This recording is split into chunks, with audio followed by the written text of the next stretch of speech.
इस वक्त की बहुत बड़ी खबर आ रही है। इजराइल में सेड्रट इलाके में 2 केमिकल फैक्ट्रीज में आग लगी है और आग की लपटें काफी दूर तक देखी जा सकती हैं, धुआं देखा जा सकता है और यहां पर राहत बचाव कार्य जारी है। लेकिन इस आग लगने के बाद इस पूरे इलाके में इजराइल में जो खबर फैली वो इस तरह की खबरें फैलने लगी कि यहां पर बड़ा धमाका हुआ है और यह कहा जाने लगा कि क्या यहां पर ड्रोन स्ट्राइक हुई है। देखिए, इस तरह की खबरें फैली इजराइल में और उसके बाद वहां पर जो स्थानीय लोग हैं उनमें जबरदस्त खौफ का माहौल देखा जा रहा है। और ये जो दोनों केमिकल फैक्ट्रीज हैं दोनों सेड्रट इलाके में। देखिए, एक तो ये वो इलाका है जो बीर शेबा के करीब है। अगर आप जेरूशलम से बात करें तो करीब 70 किलोमीटर के आसपास डिस्टेंस होना चाहिए इसका। और ये वो इलाका है जहां पर पहले भी ईरान की तरफ से बड़ी स्ट्राइक्स हुई हैं, ड्रोन स्ट्राइक्स हुई हैं, मिसाइल स्ट्राइक्स हुई हैं। ये इंडस्ट्रियल इलाका है। यहाँ की 2 बड़ी केमिकल जो फैक्ट्रीज जो हैं इसमें अचानक आग लगती है और कुछ लोगों ने ऐसा दावा भी किया कि भाई धमाके हुए उसके बाद आग लगी, इसलिए इस तरह की खबरें फैली कि ये ड्रोन स्ट्राइक थी। हालांकि अभी इस बात की पुष्टि नहीं हुई है कि ये ड्रोन स्ट्राइक थी या नहीं। और इस तरह से देखिए, अब इजराइल में अगर कहीं धमाका हो जाए तो बड़ी स्वाभाविक सी बात है कि जितनी मिसाइल्स मारी हैं ईरान ने और जितनी ड्रोन स्ट्राइक करी हैं पिछले बार जब भी जंग हुई उस बीच में, तो इजराइल में खौफ का माहौल, पैनिक होना साधारण सी बात है। तो हुआ ये कि ये जैसे ही खबर आई उसके बाद इस तरह की खबरें फैलने लग गई कि भाई ये ईरान की तरफ से ड्रोन स्ट्राइक कर दी गई है। उसके बाद पैनिक का माहौल था, लेकिन वहाँ पर जो है फायर फाइटर्स पहुँचे, आग को बुझाने का काम शुरू हुआ। लेकिन इस बीच एक और बड़ी खबर आ गई। देखिए, अभी ये धमाका हुआ ही था, आग लगी ही थी, इसके बीच में खबर आ गई कि इस 2 में से एक फैक्ट्री से अमोनिया गैस लीक होनी शुरू हो गई। बड़े इलाके में धुआं और आग और धुआं का प्रभाव था। तो उसके बाद ये सेड्रट जो देखिए जो खबर है, द सेड्रट municipality instructed resident of the nearby neighbourhood to remain indoors and keep their windows shut. जो वहाँ की लोकल गवर्नमेंट है, बॉडीज़ हैं, उन्होंने इस तरह के निर्देश जारी कर दिए कि जो सेड्रट के आसपास के इलाके के लोग हैं वो अपने घरों के अंदर रहें, खिड़की दरवाजे बंद कर लें, बाहर ना निकलें। यानी पैनिक का माहौल था क्योंकि खबर ये थी कि अमोनिया गैस लीक हो रही है। अगर ये बड़े पैमाने पर लीक हो जाए तो इससे काफ़ी नुकसान भी हो सकता था। लेकिन अभी जो लेटेस्ट खबरें हैं उसके मुताबिक फायर फाइटर्स मौके पे हैं। इस बात की जांच जारी है कि वाकई यहाँ से अमोनिया लीक हुई है, नहीं हुई है, और अगर हुई है तो कितनी मात्रा में हुई है, इसकी अभी पूरी जानकारी आनी बाकी है। इस तरह से भी कुछ जगह से दावे हुए हैं। जो इजराइल के अखबार आप देखें, इजराइल का मीडिया देखें, तो वो इस तरह के दावे हो रहे हैं कि अमोनिया लीक नहीं हुई है। लेकिन इस तरह के भी दावे हैं कि अमोनिया लीक हुई है। अभी स्टेटस क्या है वो पता चलेगा। इस इलाके में देखिए इतना ज़बरदस्त पैनिक का माहौल था कि जो सेड्रट से होते हुए जो ट्रेन्स जाती हैं उनको सेड्रट स्टेशन पर रोकने से मना कर दिया गया। उन्हें कहा गया कि आप फ़ौरन यहाँ से आगे निकल जाइए, इस स्टेशन पे आप ना रुकेंगे। आसपास के जो रेसिडेंशियल इलाके थे उनको काफ़ी घरों को खाली करवा दिया गया। जो थोड़े डिस्टेंस पे घर हैं उनको कहा गया कि आप घर के अंदर रहिए, बाहर मत निकलिए। यानी आप देखिए इस पूरे इलाके में, दरअसल देखिए ये बीर शेबा के करीब वो इलाका है सेड्रट का जहां पर ईरान की तरफ से शाहिद 136 ड्रोन्स ने, खास तौर पर जो 12 दिन की जंग हुई थी, इस जंग की बात नहीं कर रहा हूं मैं, पहले वाली जो जंग हुई थी 12 दिन की जंग हुई थी जिसमें ईरान ने अपनी मिसाइल्स और ड्रोन की असली पावर दिखाई थी पहली बार दुनिया को, और इजराइल घुटनों पर था।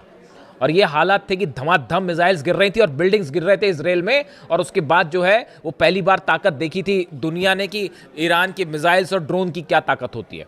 तो उस समय भी ये जो सेड्रट इलाका है, जो इसका इंडस्ट्रियल इलाका है, इस पर काफ़ी ड्रोन स्ट्राइक्स हुई थी। देखिए, ईरान में लगातार अमेरिका की तरफ से धमकियां आ रही हैं कि जो है हम वहाँ के जितने ऑयल स्टेशंस हैं उनको निशाना बनाएंगे, एनर्जी स्टेशंस को निशाना बनाएंगे, वगैरह वगैरह, इंडस्ट्रियल एरिया को निशाना बनाया जा रहा है।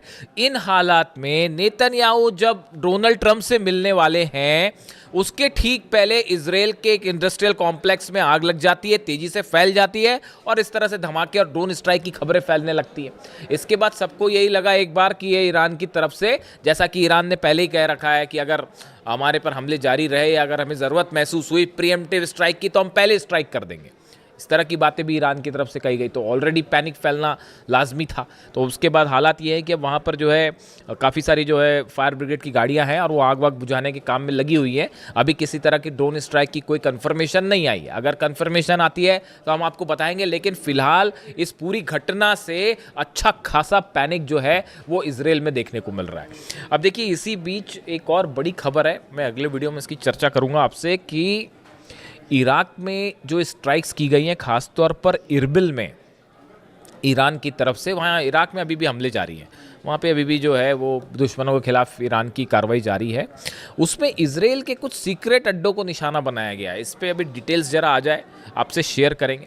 और इस बीच देखिए, जो खबर है ही कि नेतन्याहू और डोनाल्ड ट्रंप की मुलाकात होने वाली है, इस पर पूरी दुनिया की नज़रें हैं कि डोनाल्ड ट्रंप और नेतन्याहू की मुलाकात में क्या होता है। पिछली बार भी जब हमले हुए थे ईरान पे, जंग शुरू हुई थी, तो उसके पहले दोनों की मुलाकात हुई थी। अब बड़े सारे ऑप्शंस जो हैं इसकी अमेरिका की मीडिया आपस में चर्चा कर रही है। ईरान की तरफ से साफ है स्टेटस, आप मिलिए मत मिलिए, जो करना है करिए, ईरान का जवाब तैयार है। हमला करोगे तो हमला मिलेगा, बातचीत करोगे तो बातचीत मिलेगी। जैसा चाहता है अमेरिका, जैसा चाहता है इजराइल, उसको वैसा जवाब दिया जाएगा। ईरान का स्टेटस बिल्कुल क्लियर है। वो अभी तो जवाब यूक्रेन को देने की हो रही है, क्योंकि कैस्पियन सागर में जो हमला किया है अभी तैयारी उसकी चल रही है। वो खुर्रम शहर 4 कभी भी फायर हो सकती है। जवाब जरूर मिलेगा यूक्रेन को, ये बात तो तय है। अब देखिए, इस बीच जो खबर है, 2-3 ऑप्शंस जो हैं जिस पर विचार हो रहे हैं।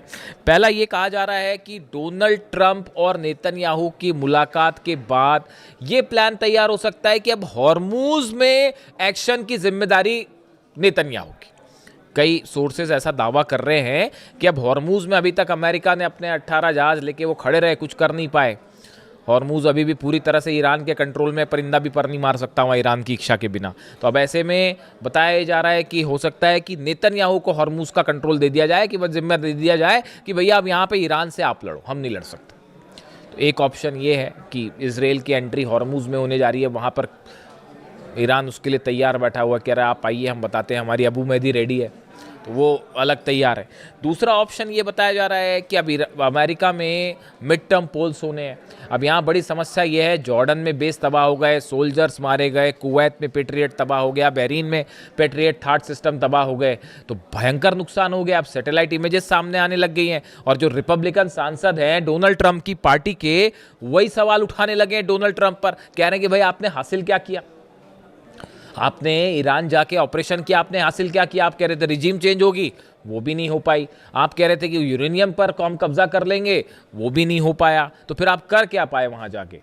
जंग आप जीत नहीं पा रहे हो, अंदर आप कदम नहीं रख पा रहे हो। तो अब ये रिपब्लिकन, ये मैं नहीं कह रहा, ये सीनेटर्स और रिपब्लिकन पार्टी के सदस्य डोनाल्ड ट्रंप पर सवाल उठा रहे हैं। तो इससे आप अंदाज लगा लिए कि मिड टर्म पोल का क्या होना है। तो डोनाल्ड ट्रंप वहां भी घबराए हुए हैं कि भाई चुनाव हार गए तो फिर बड़ी फजीयत हो जाएगी कि ईरान ने हराया, चुनाव भी हार गए। तो अब उसकी भी चिंता सताई जा रही है। तो अब नेतन्याहू से मुलाकात है। तो अब देखिए, तरह तरह की खबरें हैं। लेकिन इस बीच एक बड़ी जो गौर करने वाली बात यह है, अमेरिका के जो फाइटर जेट्स हैं, हथियार हैं, इन सबका प्लेसमेंट, लोकेशंस और मूवमेंट बाकायदा जारी है।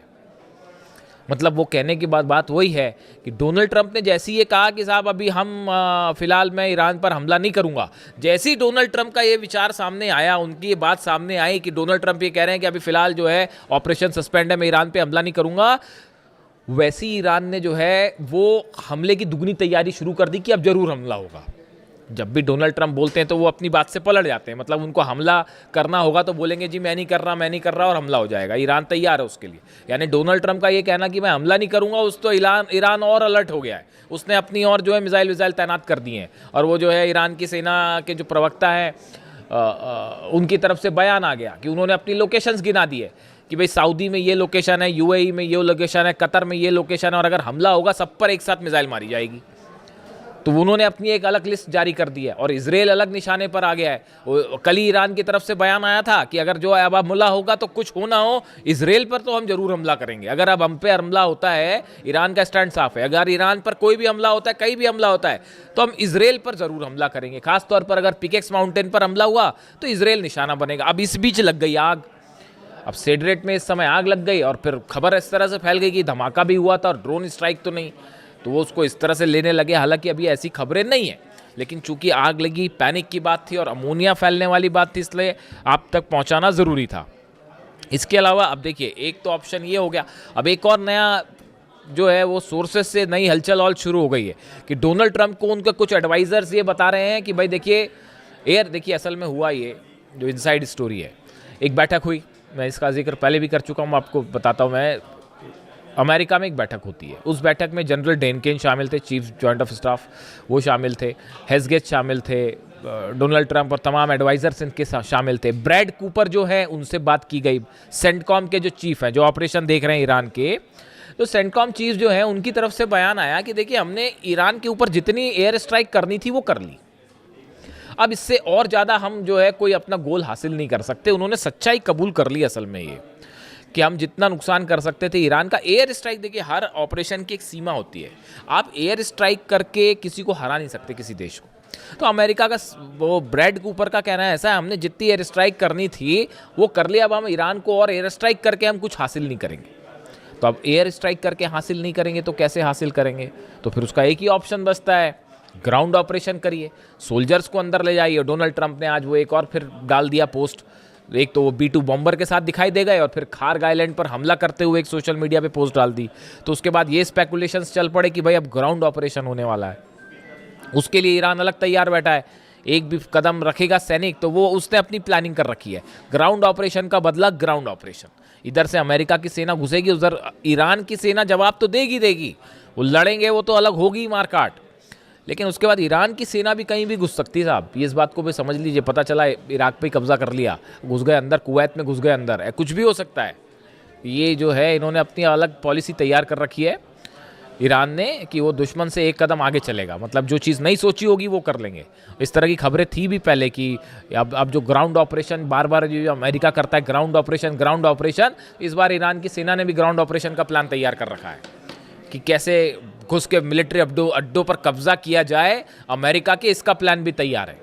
वो 8 लाख सैनिक ऐसे ही नहीं बैठे और बड़े गुस्से में बैठे हैं साहब अली खामेनी साहब की शहादत के बाद से, वो कुछ भी हो सकता है। तो फिलहाल ये खबर आप तक पहुंचानी ज़रूरी थी।